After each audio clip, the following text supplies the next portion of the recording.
ఖమ్మంలో జనసేన పార్టీ కీలక సమావేశం నిర్వహించింది. తెలంగాణలోని పార్టీని బలోపేతం చేయడంతో పాటు రానున్న స్థానిక సంస్థల ఎన్నికలపై నేతలు ప్రధానంగా చర్చించారు.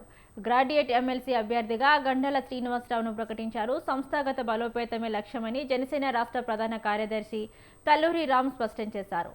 ఇదే సమయంలో ఉమ్మడి ఖమ్మం జిల్లాలోని అభివృద్ధి శూన్యమంటూ గండాల శ్రీనివాసరావు విమర్శలు గుప్పించారు. రెండో ఎమ్మెల్సీ క్యాండిడేట్ ఎవరనేది కూడా మేము త్వరలోనే మీడియా మిత్రులకి ఆ పేరు కూడా షేర్ చేసుకుంటాము. బట్ ఇప్పటికైతే మీ అందరి సహకారం శ్రీనివాస్ గారికి అందించాలి. ఇక్కడ నుంచి మా జర్నీ స్టార్ట్ అవబోతుంది. రేపు ఖమ్మం లోకల్ బాడీ ఎలక్షన్ లో కూడా చాలా బలంగా ముందుకెళ్తున్నాము. 100% చాలా స్ట్రాంగ్ గా చెప్పగలం. జనసేన పార్టీ సపోర్ట్ లేకుండా ఇక్కడ మేయర్ మాత్రం అవ్వడు.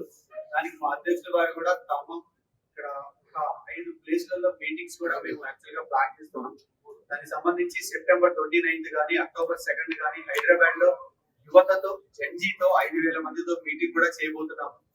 ఈ విధంగా మనం తెలంగాణలో బలంగా జనసేన పార్టీని ముందుకు తీసుకెళ్లబోతున్నాం. రాబోయే కాలంలో మీకు ఇంకా వేరే విషయాలు కూడా షేర్ చేసుకుంటాం, మేము ఎలా చేస్తున్నాం ఏంటనేది. ప్రస్తుతానికైతే ఈ రోజు ఈ మీటింగ్ యొక్క ముఖ్య ఉద్దేశం ఏంటంటే ఖమ్మంలో లోకల్ బాడీ ఎలక్షన్స్ లో జనసేన పార్టీ ఎలా పోటీ చేయబోతుంది,